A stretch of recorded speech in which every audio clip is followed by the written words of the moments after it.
Mars as say Reagan had. But bottom line, is he going to be a good president? Can you say whether or not he's going to be a good president? Well, I think he's going to have an awful lot of problems, but you don't need astrology to tell you that.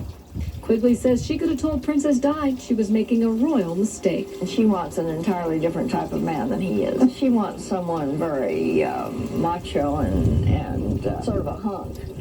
And what about Robin Givens? She has a fabulous Venus. She has the sexiest Venus you can have. Well, so if she is so sexy, what happened? What's the matter with Mike Tyson? He has quite a sex drive, but in a different way than she does.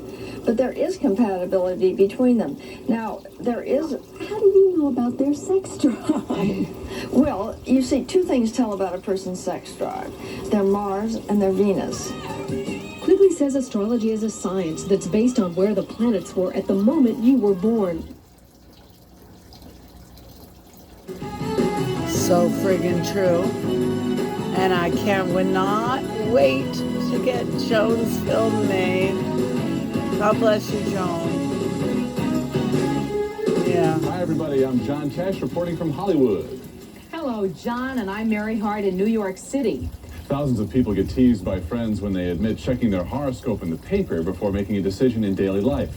If you are among them, the next time you get ribbed, tell your friends about astrologer Joan Quigley. When she talked, the president listened, and that's our inside story for today. An astrologer can help a great leader to harness the cosmic forces to his purposes, but only for a time. For 7 years, she may have been the best-kept secret of the Reagan administration. She's Joan Quigley, the astrologer to the first couple. Until 1988, when her secret was exposed, she claims to have overseen every move the president and the first lady made based on the stars. Now, the San Francisco astrologer has written a book explaining just how important her role was in the Reagan White House. She says that her main duty was to set the times and the dates for the important events. I timed all the press conferences. I timed the takeoffs and landings of Air Force One when the president was aboard. I timed the States of the Union addresses. I timed the signing of the INF Treaty. Quigley says she didn't start working for the Reagans until after the president was shot in March of 1981.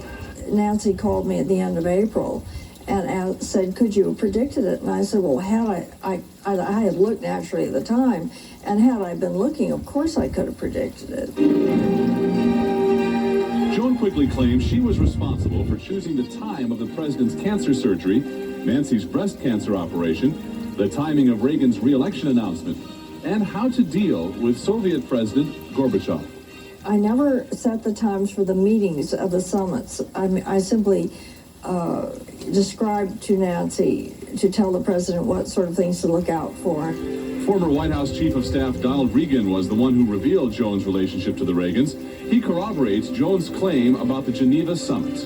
The decision was made to go to Geneva. Then we would say to Mrs. Reagan, what day do we leave? Is it better to leave on a Tuesday, Wednesday, Thursday, Friday? She would then select the date. Donald Regan also said in his book that he resented having to coordinate the president's schedule by astrology. But Joan Quigley says she restricted Reagan's public appearances for his own safety.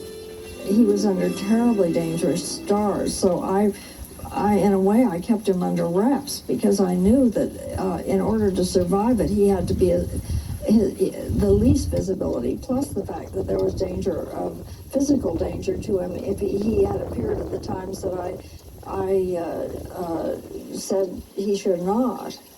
Nancy Reagan, in her own book, admits to using Joan Quigley to advise her about possible assassination attempts. Washingtonian magazine journalist Rudy Maxa covered the Reagan White House and believes that Quigley was a major force in the administration. What you would expect in a real world is for the president and the first lady to say, this is a bunch of baloney. We didn't consult her on anything that had to do with, other than our love life, perhaps. But that didn't happen.